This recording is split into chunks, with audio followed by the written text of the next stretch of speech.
Lectura del Santo Evangelio según San Marcos. Gloria a ti, Señor. En aquel tiempo Jesús, llamando a sus 12 discípulos, les dio poder para expulsar espíritus impuros y curar toda enfermedad y dolencia. Estos son los nombres de los 12 apóstoles. El primero, Simón, llamado Pedro, y su hermano Andrés. Santiago, el hijo de Zebedeo, y su hermano Juan. Felipe y Bartolomé, Tomás y Mateo el publicano, Santiago el hijo de Alfeo y Tadeo, Simón el cananeo y Judas Iscariote el que lo entregó. A estos 12 los envió Jesús con estas instrucciones: no vayan a tierra de paganos, ni entren en las ciudades de Samaria, sino vayan a las ovejas descarriadas de Israel. Vayan y proclamen que el reino de los cielos está cerca. Palabra del Señor. Gloria a ti, Señor Jesús. Buenos días, queridos hermanos. Les saluda el Padre Rubén Risco. Bienvenido al programa 127. ¿Será? Muy buenos días, soy el Padre Luis Gaspar Uribe. También les doy la bienvenida. Cuestión de Fe, todos los domingos y miércoles a las 10 de la mañana. Ahí está Oscar Vitaldo y dijo 127. Muy bien, Oscar. El miércoles pasado nos tocó una charla de formación de los sacerdotes en torno a temas sacerdotales, por eso no pudimos estar, pero esperemos ahora sí ya retomar todos los días domingos como lo hacemos y los días miércoles. Bueno, miren, ayer fue el Día del Maestro. Feliz Día del Maestro, Padre. Tú también eres maestro. Maestro. Claro, maestro. El padre está como profesor también, aunque ahora está un tiempo de descanso en la Facultad de Teología Pontificia y Civil de Lima, ¿no, padre? Sí. Ya nos contará esa experiencia. Y yo, pues, de cierta manera, estoy a cargo de los profesores de religión en la Oficina Nacional de Educación Católica.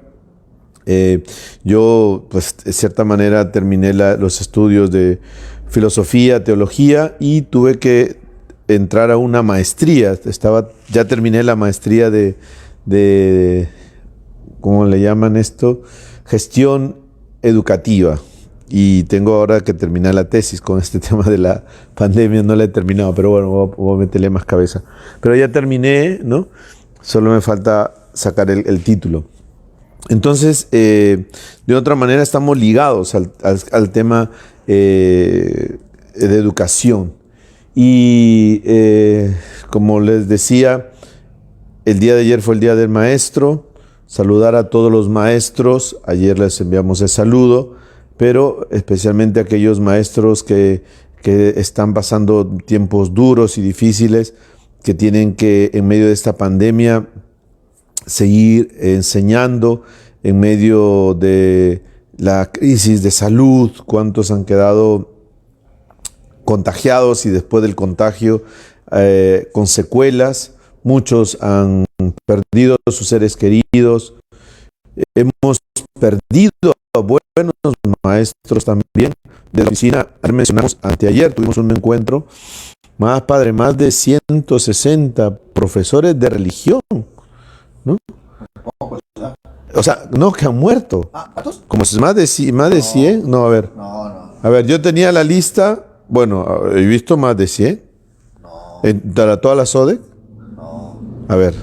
Bueno, y ahora me van a pasar la lista. Bastante, Son bastantes. Bueno, y 160 dices. 100, a menos que hayan sido familiares, amigos y todo, pero yo he visto muchos profesores, sí. El hermanito ahorita me da la lista. Pero yo he leído un montón, ¿no? No, profesores son de religión, 9,000. Claro, pero 167. 9,000, sí, bueno. Yo vi la lista, pero bueno. ¿Y eso que están en casa? No, es que algunos, por decir, había un profesor que en provincia le llevaba los, ¿cómo se llama? Le llama evidencias, ¿no? Yeah. Y tenía que ir a dejarle a las tareas a sus alumnos porque no tienen internet. Y ahí se contagió. Bastante, ¿no? Y se han muerto. Otros, los profesores de religión en algunos pueblos son casi como catequistas. Y tienen a cargo no solamente el curso, sino tienen el colegio y algunos hasta se encargan de coadyuvar la comida y todo, y ahí se han contagiado, ¿no? El hermano de la directora también, de nuestra directora Rosario, también que estuvo en Arequipa, también profesor, docente, maestro, doctor, también falleció. Y así tantos maestros que han dado su vida, ¿no? Han dado su vida hablo de religión, imagínate cuántos de otros cursos, ¿no? Muchos. Entonces, hoy es un homenaje a ellos, homenaje a los que han dado y siguen dando su vida, homenaje también a los maestros, a nuestros maestros, a los que nos enseñaron en el colegio, en la inicial, en primaria, en secundaria, en la ¿no? En la universidad o en los cursos actuales que estamos haciendo de maestría. Después, hoy el tema es Munus Docendi, significa que la vez pasada hablamos del Mundus Regendi, de regir. Hoy vamos a hablar del mundo, de la misión o función de la iglesia de educar, ¿no? La iglesia entonces tiene esa misión dada por nuestro Señor Jesucristo. ¿Y dónde está eso, Padre? En el Evangelio, al final del Evangelio de Mateo, dice: vayan al mundo entero, anuncien, y quienes se conviertan, bautícenlos, y de ahí dice: y enséñenles. Enséñenles. Entonces, esa misión de la enseñanza se ejerce en la iglesia con lo que nosotros llamamos el magisterio, ¿no? El magisterio del Santo Padre, el Papa, ¿no? Y la iglesia toda, unida al Papa, ya lo explicará el Padre, unida al Papa, los obispos tienen esa misión. Yo quería un poco hablar de nuestro Señor Jesucristo como modelo de maestro, ¿no? Primero, Jesucristo es el rabí, así le llaman, ¿no? O raboní, maestro mío. ¿Recuerdan cuando María Magdalena, después de la resurrección, lo primero que le dice rabí, ¿no? Cuando él la llama por su nombre, dice maestro, maestro, ¿no? Y después, cuando los mismos fariseos y los mismos escribas le llamaban, le decían maestro, maestro, tú que dices y enseña la verdad, ¿no? Siempre le llamaban rabí. Primero, uno, para llegar a ser maestro en el tiempo de Jesús, desde muy pequeño, tenía que estudiar la Torá, ¿no? De ahí se iba a una escuela y de ahí se preparaba para ser un escriba y un maestro. Mínimo tenía que tener unos 40 años, ¿no? O sea, por eso cuando Jesús habla y le dice: pero tú todavía no llegas ni a 40, 50, y dice que ya has visto a Moisés. ¿Se acuerdan esa parte cuando Jesús entra en ese diálogo? Entonces, ¿qué significa la figura de Jesús como maestro? Que enseña, que habla de la palabra. El domingo pasado, cuando Jesús vuelve a su pueblo, Jesús llega con mucha ilusión, ¿recuerdan? Y entonces la gente dice que le resultaba escandaloso. ¿Saben por qué? Porque Jesús había estado con ellos viviendo casi los 30 años de su vida oculta, que llamamos, y después un día se fue al desierto 40 días y 40 noches después de ser bautizado por Juan, y comienza a predicar, y comienza a hablar, y comienza a hacer los milagros. Y entonces la gente dice: pero ¿y este no es el carpintero? ¿Y este no es el hijo de María, de José? Entonces, como que le resulta un poco escandaloso, porque ellos no han visto que Jesús se haya ido a preparar como los otros que se iban a preparar, como los otros. Entonces, es un maestro diferente. Y es un maestro que habla de la palabra, y habla de que el Espíritu Santo está sobre mí, me ha enviado a anunciar la buena nueva. O sea, habla de una enseñanza, no de una ley que está solamente en una tradición, sino habla de algo actual. el Espíritu Santo está sobre mí, me ha enviado a anunciar.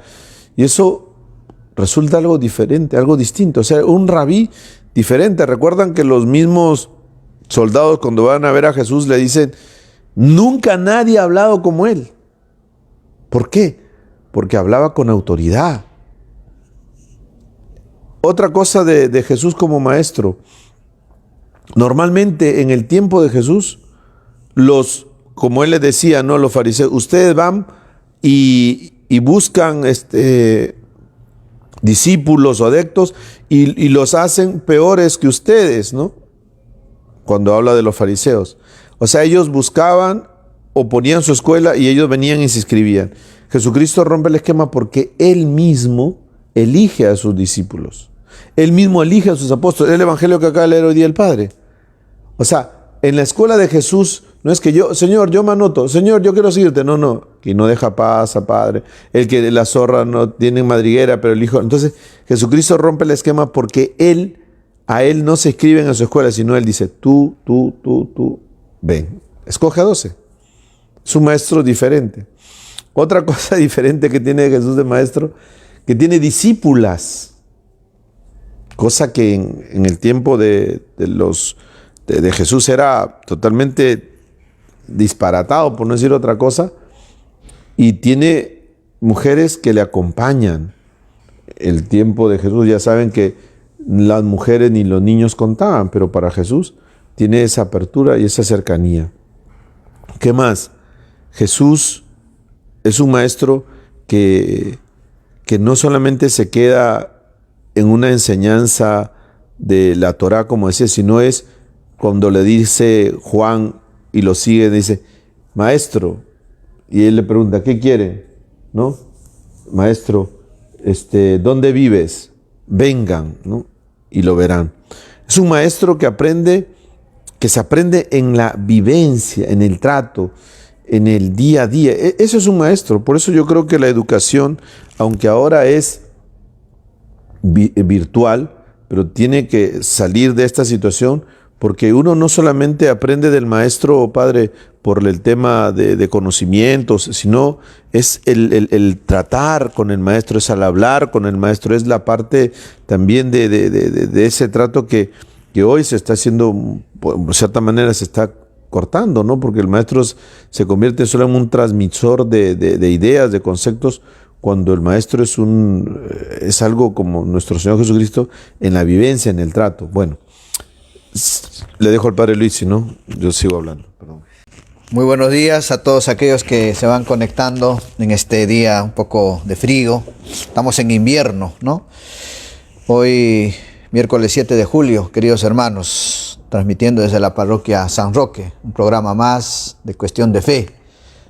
Bienvenidos a todos aquellos que en estos últimos momentos se van conectando y agradecerles por permitirnos ingresar a sus hogares 2 veces a la semana. Como ya es costumbre, recordarles que en los comentarios de la transmisión en vivo, escríbanos, ¿no? Escríbanos. El tema de hoy es el munus docendi, la función de enseñar en la iglesia.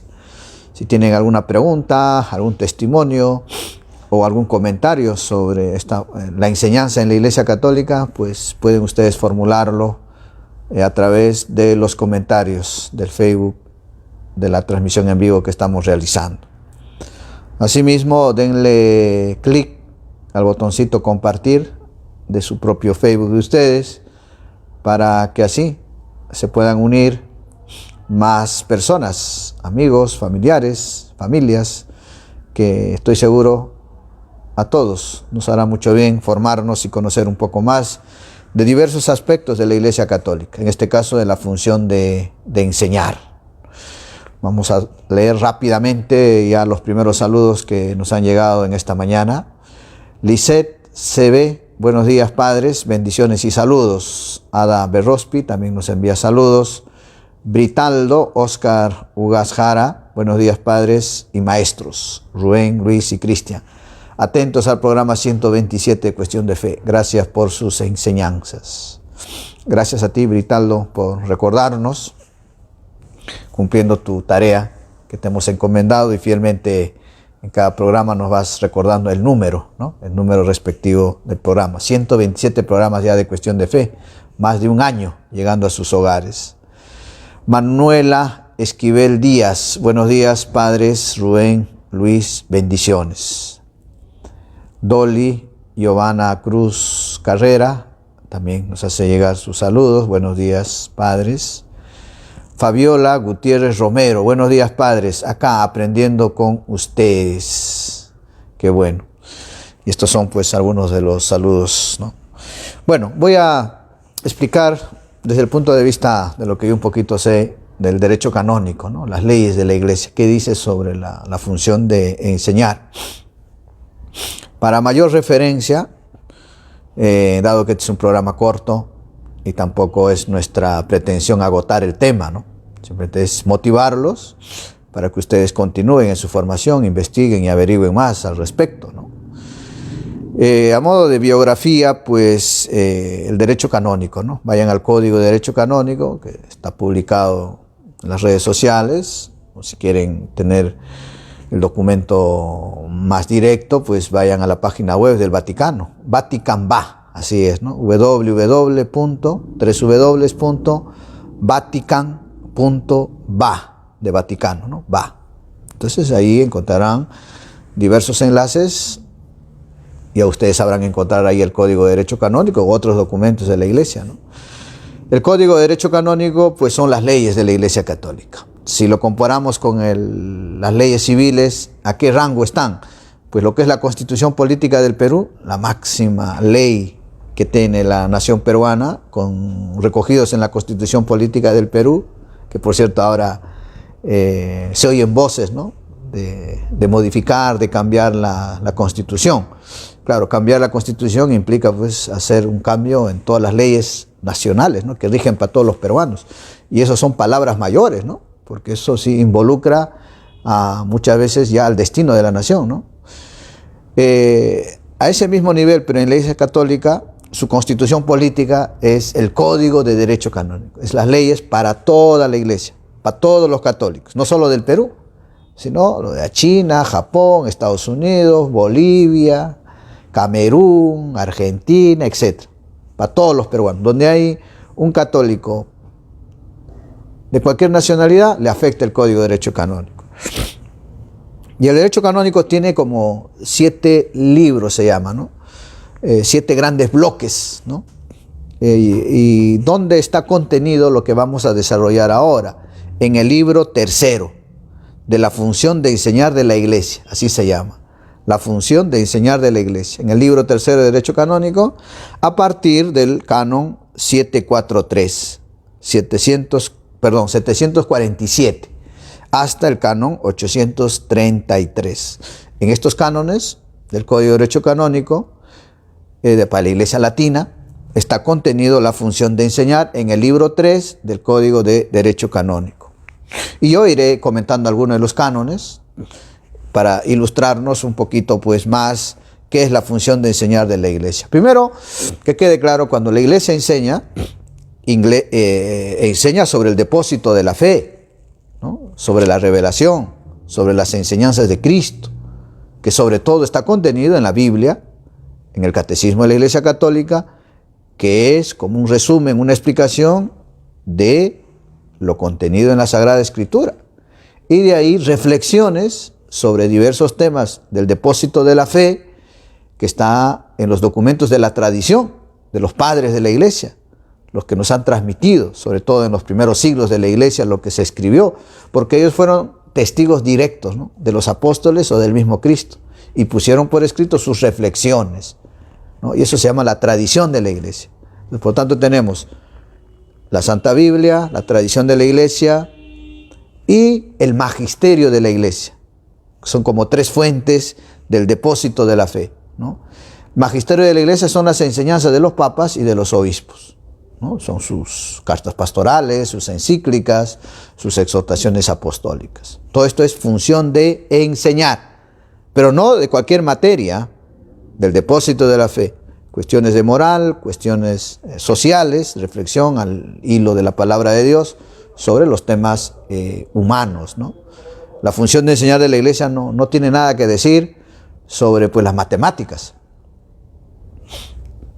Para eso están los estudiosos, los peritos, ¿no? Los especialistas, son ciencias humanas, ¿no? Matemáticas, la biología, la medicina, las tecnologías, ¿no? Esos son otros temas. Función de enseñar exclusivamente, la iglesia trata sobre el depósito de la fe. Y de hecho así empieza el primer canon de la función de enseñar de la iglesia, que es el 747. La iglesia a la cual Cristo nuestro Señor encomendó el depósito de la fe, ¿para qué? Con la asistencia del Espíritu Santo, custodiase santamente la verdad revelada. ¿No? La iglesia es la que custodia el depósito de fe, que es la verdad revelada. Profundice en ella y además la anuncie y exponga fielmente, ¿no? Miren, primer canon ya te dice de qué se trata el depósito de la fe, que es la verdad revelada. ¿Y por qué eso lo custodia la iglesia con la asistencia del Espíritu Santo? Pues para que lo profundice, para que lo anuncie, la predicación, la catequesis, y lo exponga fielmente. El catecismo de la Iglesia Católica, las encíclicas, tiene el deber y el derecho, y aquí viene otro aspecto importante a saber sobre la función de enseñar. La iglesia tiene el deber y el derecho, o sea, la obligación también, originario, o sea, por su misma naturaleza, independiente de cualquier poder humano, de predicar el evangelio a todas las gentes, utilizando incluso sus propios medios de comunicación social. ¿Queda claro, no? O sea, no es que el Estado peruano o la ONU le han cedido un derecho a la Iglesia Católica para que predique, para que enseñe, para que custodie la Biblia. No, es autónomo la Iglesia, es algo originario, es algo propio, pero no de cualquier tema, sino enseñar sobre el depósito de fe, sobre la verdad revelada. Es un derecho propio que tiene la Iglesia, independiente a cualquier poder humano.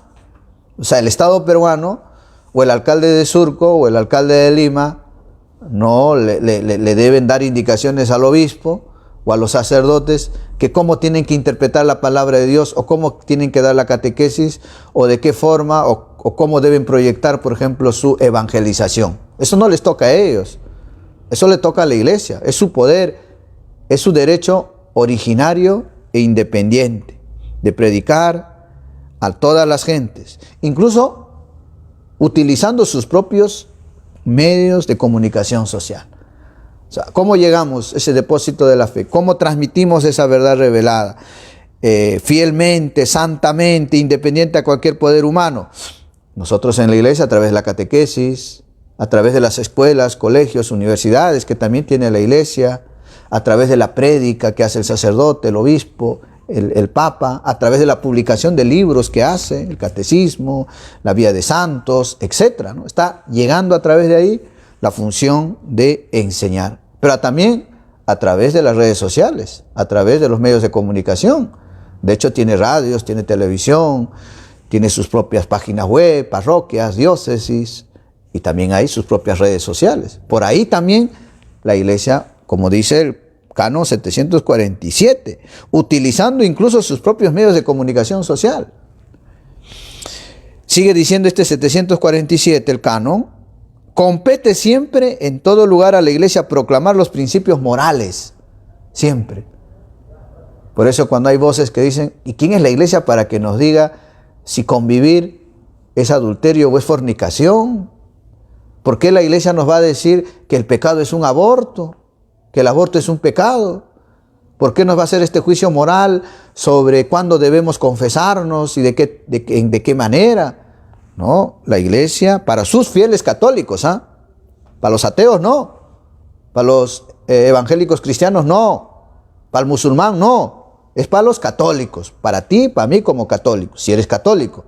La iglesia siempre proclama los principios morales, incluso los referentes al orden social, que es lo que a veces los odiadores de la iglesia, que yo llamo, o que quieren enseñar a la iglesia cómo debe actuar sin ser católicos, ¿no? Que dicen, es que está haciendo política. No, hablar de cuestión social no es hacer política, es reflexionar a la luz de la verdad revelada cómo hemos de actuar en este mundo como católicos. Fe con obras. Repito, compete siempre y en todo lugar a la Iglesia proclamar los principios morales, incluso los referentes al orden social, así como dar su juicio sobre cualesquiera asuntos humanos, sobre el trabajo, por ejemplo, el salario justo, por ejemplo, o sobre la huelga. ¿Son aspectos humanos, sí o no? Son. Entonces, la Iglesia, ¿qué dice sobre la huelga? ¿Las condena? No las condena, pero sí te pone unos requisitos. Por ejemplo, que tu petición sea justa, sea razonable y no atente contra el bien común. Nos habla también sobre la economía, sobre la política también. Algo tiene que decir la Iglesia hacia sus hijos, los católicos. En la medida en que lo exijan los derechos fundamentales de la persona humana o la salvación de las almas. Cuando exige que la Iglesia se pronuncie sobre una situación, por ejemplo la pandemia, o sobre la coyuntura política que está viviendo el país, puede pronunciarse conforme a la verdad revelada y teniendo en cuenta pues lo que llamamos aquí la salvación de las almas y, si está en peligro, el derecho de la persona humana. Esto pues, queridos hermanos, es como la base de la función de enseñar de la Iglesia. ¿Por qué tiene ese derecho, ese deber originario, independiente de enseñar? Muchas gracias, Padre. Muy bien, yo les contaba que trabajo en la Oficina Nacional de Educación Católica, que es la ONDEC, ¿no? Para comenzar, hay una oficina que es un órgano ejecutivo de la Conferencia Episcopal Peruana, que pues tiene su sede en la conferencia misma. Ahora estamos con un trabajo virtual. Hay una serie de directivas, ¿no? Y está a cargo dentro de la oficina, bueno, dentro de la conferencia episcopal hay diferentes comisiones. Cultura y educación están juntos, que tiene un presidente de comisión que es Monseñor Robert Prevost, el arzobispo de Chiclayo, y yo le ayudo ahí como secretario, y dentro de la comisión hay una Oficina Nacional de Educación que ve el tema de religión y el otro tema aparte que se ve el tema de cultura y bienes culturales. También hay Cáritas, hay familia, hay jóvenes, hay el tema de evangelización, bueno, son diferentes comisiones. Entonces, en la comisión de educación, primero, la idea es apoyar a todas las diferentes oficinas diocesanas en el tema de el concordato, que se cumpla. Hay un concordato Iglesia-Estado, en el cual uno de los puntos se tiene que ver el tema de la educación católica, el respeto, ¿no?, por la educación y el fomento de la enseñanza de la educación católica a los alumnos de los colegios nacionales. Y por ende el Estado tiene un presupuesto y un grupo de profesores, como le decía, que enseña el curso de religión, y la oficina ve toda esta relación del Estado, en el caso del Ministerio de Educación, con la Conferencia Episcopal y las diferentes oficinas diocesanas. Después, la oficina también busca animar y busca orientar el tema del curso de religión mediante capacitaciones, ¿no? Capacitaciones a inicio de año y capacitaciones también a mitad de año. Ahora vamos a tener un congreso internacional de educación católica en torno a los aportes de la Iglesia en educación en el tema del bicentenario. Después también tenemos nosotros que elaborar el diseño curricular, que estamos justo ahora preparando porque cada 5 años se vence y ya estamos terminando el diseño curricular. Agradecer a todos ustedes, los alumnos y también los de colegios nacionales como particulares. Hemos hecho unas encuestas y estamos gracias a eso, haciendo el nuevo diseño curricular que se presentará a fin de año. Y también, como decía el padre Luis, tenemos que revisar los textos, ¿no?, de religión cuando se tienen todos los textos. No sé si ustedes han visto al inicio, tiene una carta que está, se puede llamar el Nihil Obstant, del obispo, del arzobispo encargado de la comisión o de la Oficina Nacional en temas al curso de religión, o el tema también cuando se tiene que ver algún documento que tenga que ver con la formación. Entonces pasa por la oficina, ahí hay un grupo de coordinadores, se llama, y también personas que hemos estudiado teología. Revisamos la parte doctrinal y vemos que esté de acuerdo. Entonces esta comisión pues es una comisión formada desde la época del cardenal Landázuri, del año 1960 y tanto. Es una comisión antigua, y ahora pues con el Estado está reconocida la formación y la enseñanza de educación católica. Bueno, entonces estas son las funciones que nosotros tenemos, y hay muchas más. Trato de enumerar algunas, ¿no? Bueno, hay un representante, en este caso, que es el obispo frente al ministerio. Hay que coordinar con el secretario en este caso, quien soy yo. Ahí también encauzar todas las dificultades que hay. Ustedes dirán, el padre, ¿qué hace en las mañanas? ¿Qué hace en las tardes, no?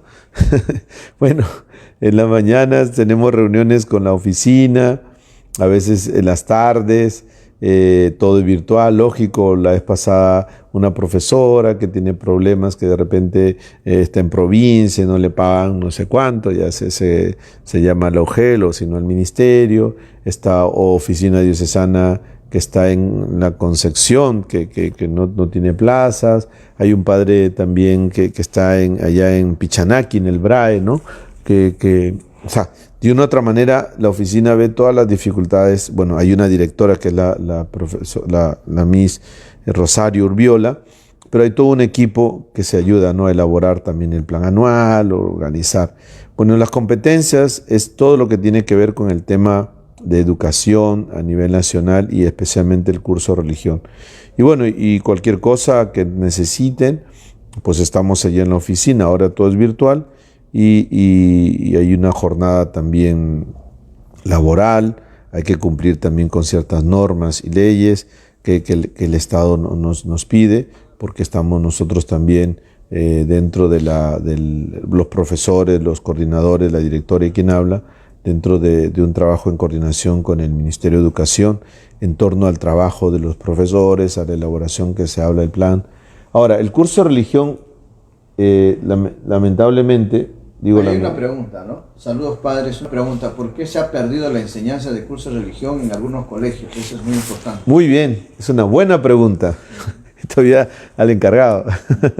Bueno, en el caso de los colegios nacionales, hay una obligación, se puede llamar así, de enseñar. El año pasado, en este programa de Aprendo en Casa, padre, cuando comenzamos, habían solamente algunos cursos, supuestamente los más importantes, ¿no? Matemática, ciencia, literatura, lenguaje. Entonces, al curso de religión nos sacaron, ¿no?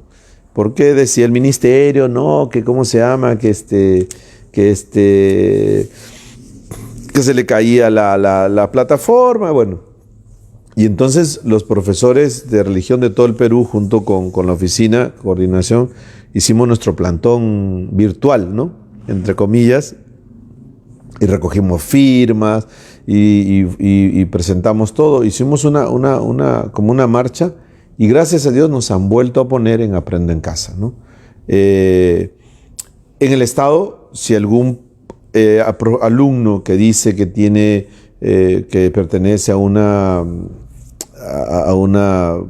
otra religión, o es de alguna, ¿cómo se llama?, grupo cristiano evangélico, se puede llamar así, también se le conversando con el director, se le pide una carta al padre de familia y se le efectúa del curso de religión, pero tiene que estar dentro del aula, ¿no? O sea, se tiene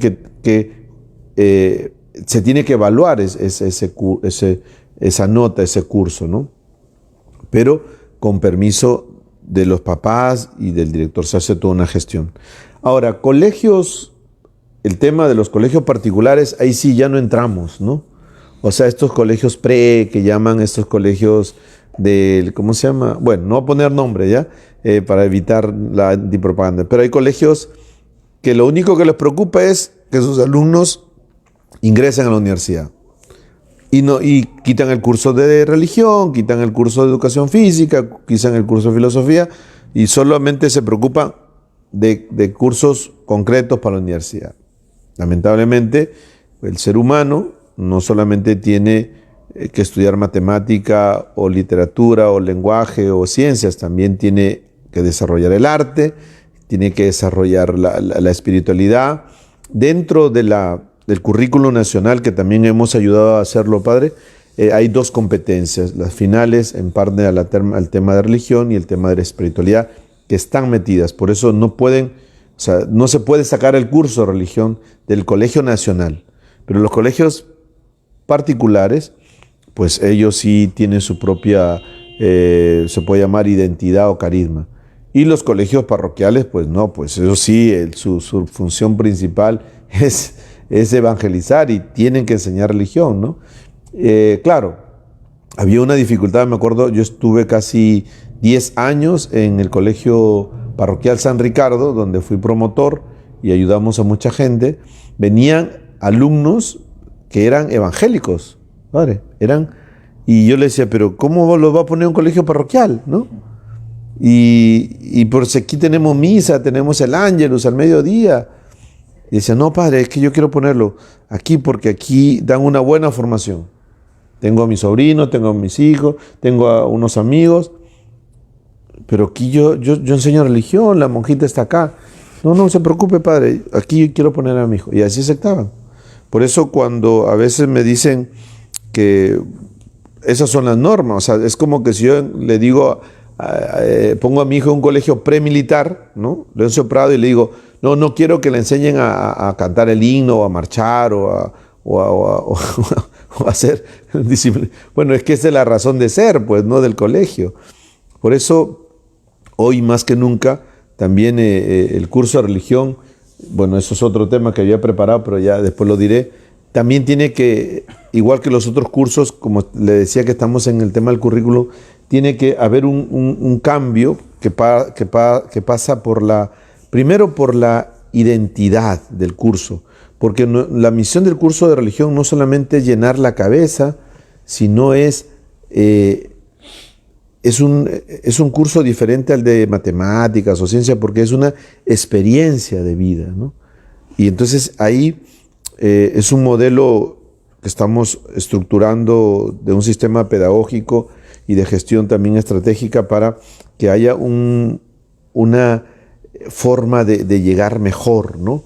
Igual hay una evaluación, hay toda la estructura de la modalidad y todo lo demás, pero el curso de religión tiene que ser un poco más puesto en el tema de esa experiencia de un encuentro personal con Cristo vivo y resucitado.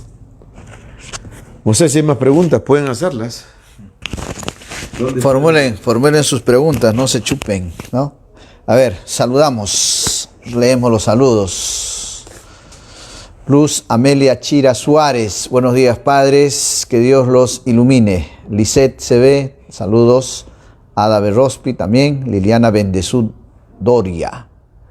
Salomé Alcaraz, buenos días, padres, que la mamita María los cuide mucho. Gladys Elena Mancovera. Saludos, padres. Una pregunta, ¿por qué se ha perdido la enseñanza de curso de religión en los alumnos, colegios? Eso es muy importante. Ya lo explicó el padre Rubén hace unos instantes. Eddie Gladys también nos envía sus saludos y sus bendiciones. Hernán Rocha Ortega, buenos días, padre Rubén. Padre Luis, Dios los bendiga en cuestión de fe. Isabel Sarría, buenos días, padres. Melena Zárate Ruiz también nos saluda. Muchas gracias por no dejarnos solos. Jamás los dejaremos solos. Daisy Serna Cruzado también nos envía un saludo, un abrazo también. Manuela Esquivel Díaz, buenos días Padre Rubén, Luis, bendiciones. Manuel Esquivel Díaz, Elena Sosaya Quispe. Bien, queridos hermanos, seguimos la función de enseñar, ¿no? Todo aquello que vaya en contra de la verdad revelada, del depósito de la fe contenido, como he dicho, en la Biblia, en la tradición de la Iglesia, en el magisterio de la Iglesia, pues son herejes, ¿no? Y el canon 751 dice, se llama herejía la negación pertinaz, después de recibido el bautismo, de una verdad que ha de creerse con fe divina y católica, o la duda pertinaz sobre la misma apostasía, sobre la misma. Y apostasía es el rechazo de la fe cristiana. Cisma, el rechazo de la sujeción al pontífice o de la comunión de los miembros de la iglesia a él sometidas. Entonces hay como 3 pecados graves contra la función de enseñar: la herejía, la apostasía y el cisma, ¿no? ¿La herejía cuál es?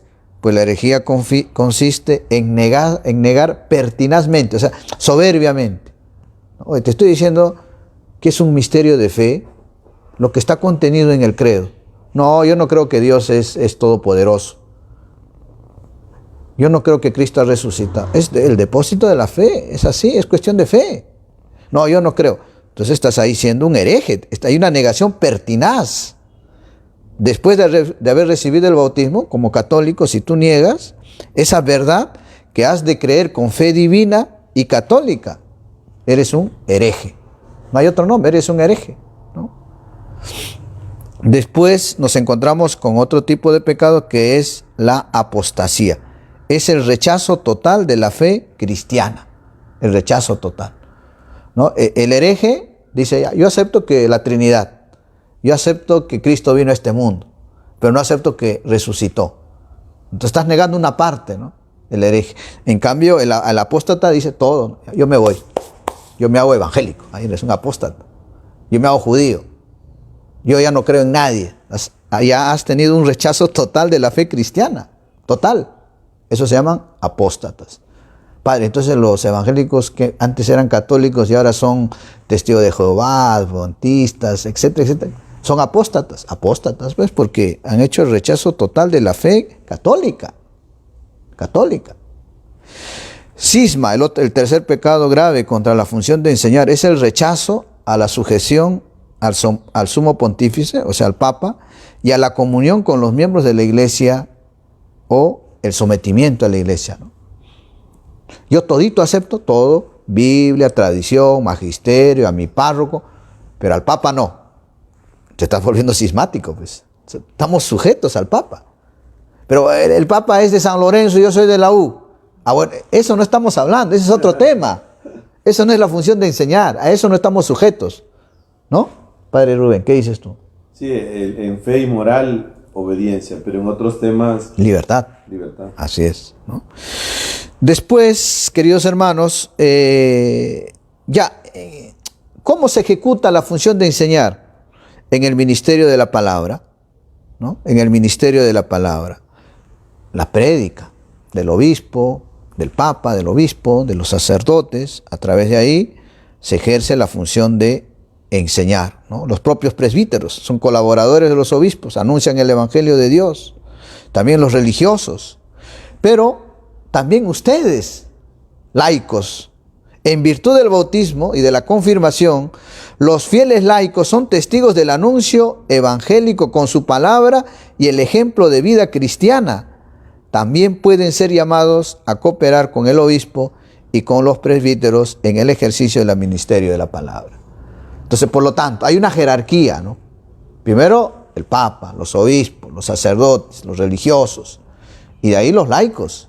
También ustedes, laicos, tienen que anunciar la palabra de Dios. ¿Y cómo lo anuncian la palabra de Dios?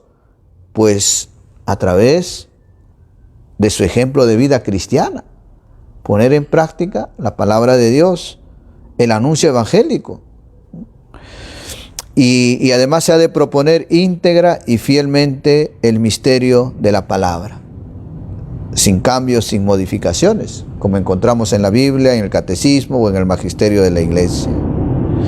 Otra forma de ejercer la función de enseñar es a través de la catequesis, ¿no? La catequesis. Es un deber propio y grave, sobre todo de los pastores de almas, cuidar la catequesis del pueblo cristiano, para que la fe de los laicos, mediante la enseñanza de la doctrina y la práctica de la vida cristiana, se haga viva, explícita y operativa. Canon 773, ¿no? La catequesis. Después, también a través de la actividad misional de la iglesia, ¿no? Siendo misioneros, ¿no? Entregándonos al servicio de la iglesia por un espacio de tiempo como laico, ir a servir y anunciar el evangelio en otros lugares, en África, en Medio Oriente, en Asia, donde faltan misioneros, ¿no? Como por su misma naturaleza toda la iglesia es misionera y la tarea de la evangelización es un deber fundamental del pueblo de Dios, todos los fieles, conscientes de su propia responsabilidad, asuman la parte que les compete en la actividad misional. O sea, no es lo mismo que yo me pueda ofrecer como misionero, irme a África, a que tú como laico, ¿no? Yo estoy libre, es mi decisión, puedo ir totalmente hasta que me muera a África. Pero tú puedes decir, mira, tengo vacaciones un mes, ese mes me voy a ir de misionero a la India o a la Amazonía, sin ir muy lejos, o a una parroquia de las periferias, ¿no? O a la sierra. Tú también puedes ser misionero. Es una forma también de ejercer la función de enseñar dentro de la Iglesia Católica. Otras formas también encontramos en la educación católica, que ya nos explicó el Padre Rubén, a través de escuelas, colegios, universidades, ¿no? Y aquí voy a leer sobre la educación católica, el Canon 793. Los padres y quienes hacen sus veces tienen la obligación y el derecho de educar a sus hijos. Los padres católicos tienen también la obligación y el derecho de elegir aquellos medios e instituciones mediante los cuales, según las circunstancias de cada lugar, puedan proveer mejor la educación católica de sus hijos. O sea, elijan bien sus colegios, escuelas, universidades, donde van a recibir la educación católica a sus hijos. Es una obligación también de los papás. Y por esto los pastores, la iglesia jerárquica puede proveer de centros de estudio de todos los niveles, inicial, primaria, secundaria, superior, ¿no? Distintas ofertas y que los padres puedan elegir. De ahí tenemos, por ejemplo, aquí en Lima muchos colegios parroquiales, muchos colegios también llevados por religiosos. También tenemos universidades católicas, ¿no? Que por cierto hoy en día no recomendaría tanto, ¿no? Porque hay universidades católicas que mejor que no se llamen católicas, ¿no? Que le pongan otro nombre. Pero ya esa es otra historia. No me hagas hablar, Padre Rubén. No me hagas hablar. Estoy tranquilito. Aunque he hecho mi tesis y he sido abogado canónico del arzobispado en un conflicto con una universidad católica. O sea, de eso a mí nadie me va a decir, no sabes, algo tendré que decir, ¿no? Tienes que escribir tu lista, tu memoria. Escribiremos unas memorias cuando ya más adelante, ¿no? Muy bien. Yo creo que los papás, los chicos tienen toda la libertad de decidir, pero los papás tienen la grave, se puede llamar así, misión y cuidado de ver dónde estudian los chicos, porque a veces hemos perdido buenos chicos que estudian en colegios parroquiales, vienen a la parroquia, son catequistas y después se les ocurre estudiar y quieren esta universidad. Bueno, ya están grandes, pero el papá tiene que guiar, ¿no?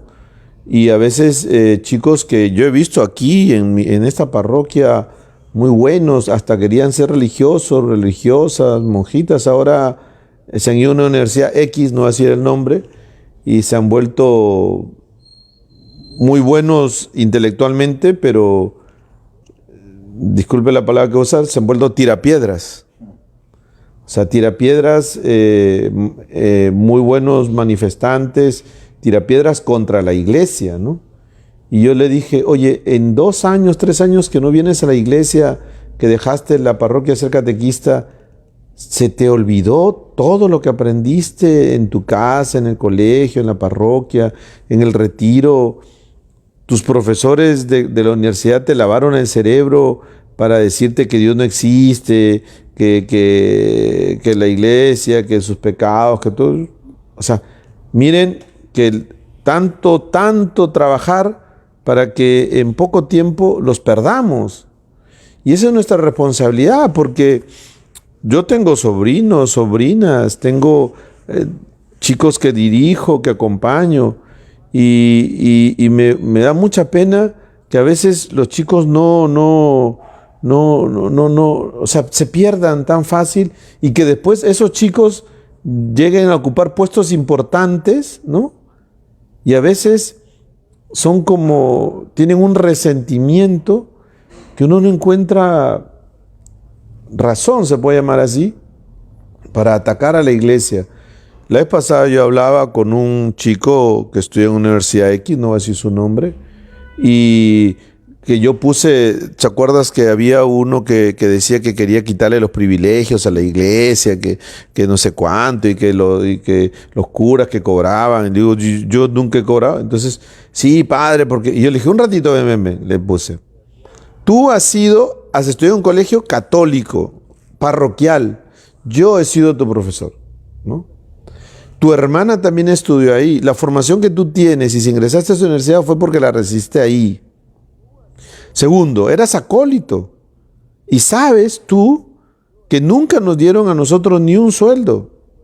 Y todas las ayudas que dimos en el colegio parroquial fue para ayudar a tus amigos y a otras y porque dábamos becas. Nunca el colegio fue un negocio. Todo lo contrario, en medio de Matute, que es una universidad, una zona un poco difícil, era siempre el colegio parroquial muy bien visto, era un oasis en medio de ese desierto. Entonces yo le dije, ¿de dónde viene aquí tu rechazo contra la iglesia, contra los curas? No, padre, usted no, yo sé, sí, pero es que alguno, bueno, ya es otro tema. Entonces, eso también hay que agradecer mucho a los sacerdotes, a nuestros antiguos sacerdotes, que junto a una parroquia, padre, ponían un colegio, porque sabían que el futuro de la evangelización estaba en la educación, ¿no? Aquí en la Arquidiócesis de Lima tenemos un grupo de 12 o 13 colegios parroquiales. Aquí fue mi sueño, uno de los sueños cuando vine a hacer un colegio parroquial, pero bueno, no se ha podido concretar, dada la situación de la pandemia, ¿no?